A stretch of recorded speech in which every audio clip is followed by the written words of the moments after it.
And Russian President Vladimir Putin arrives in China for the third Belt and Road Forum.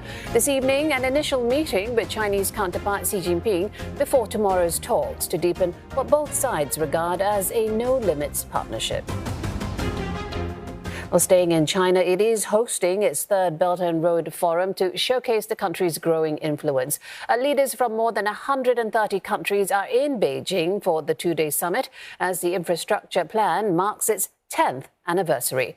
Russian President Vladimir Putin has arrived in China to bolster bilateral relations at a summit overshadowed by the Israel-Hamas war.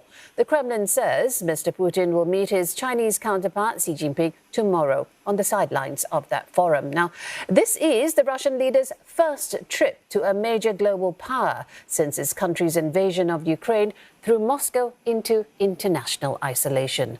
China has refused to condemn the Ukraine war in an effort to position itself as a neutral party while offering Russia diplomatic and financial support. Olivia Seong has more for us. She joins us live from Beijing. Ollie, what's on the table when Chinese President Xi Jinping meets his Russian counterpart Vladimir Putin tomorrow?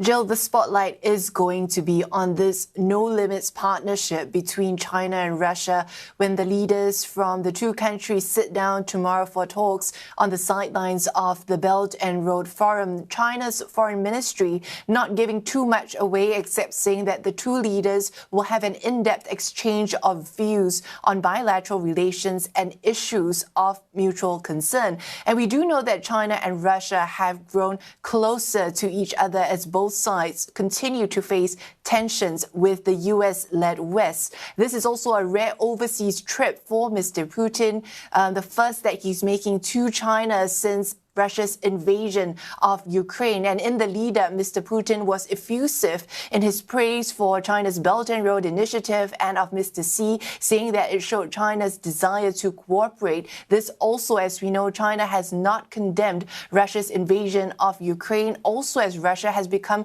increasingly reliant on China, especially for trade in goods and energy as well. Russia we also know is possibly going to discuss the situation in Israel and the Gaza Strip with China, according to some reports, as China has sought to play an increasing role in the Middle East as a counterbalance to the U.S., of which it faced tensions with. Chinese Foreign Ministry has released a statement just a short while ago saying that the Chinese government's special envoy for the Middle East has met with the Israeli ambassador to China, both sides exchanging views on the current situation between Palestine and Israel. But there were no further details given on what exactly was said just yet. But what we do know is that both China and Russia have doubled down on their positions, calling out Israel for its actions, both also blaming the U.S. for fanning the flames of tensions.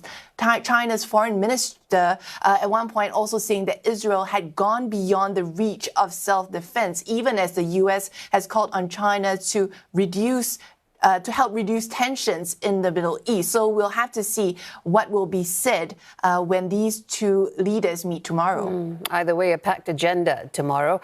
Meanwhile, the initiative, the Belt and Road Initiative, is into its 10th year. How is China repositioning the initiative among the attending leaders there? Well, China has called the Belt and Road Forum the diplomatic event of the year, and President Xi has been busy meeting with leaders that are in attendance from Hungary, Kazakhstan, Indonesia, Serbia, Ethiopia, and more. We know that there are over 4,000 delegates from over 140 countries in attendance. Analysts saying that the number of people attending this event shows the appeal of the Belt and Road Initiative, particularly with developing countries and the global south. Only one EU head of state, the Hungarian Prime Minister, is attending. So who is not attending the event also extremely key here as China continues to face tensions with the West and as it seeks to grow its pool of friendly allies and countries as well. Now, all eyes will be on the main event tomorrow, the opening ceremony, and that's where the Chinese President Xi Jinping is expected to make a keynote speech. Front center, we are expecting him to laud the achievements that the Belt and Road Initiative has made in the past decade, but also perhaps talk about a new direction.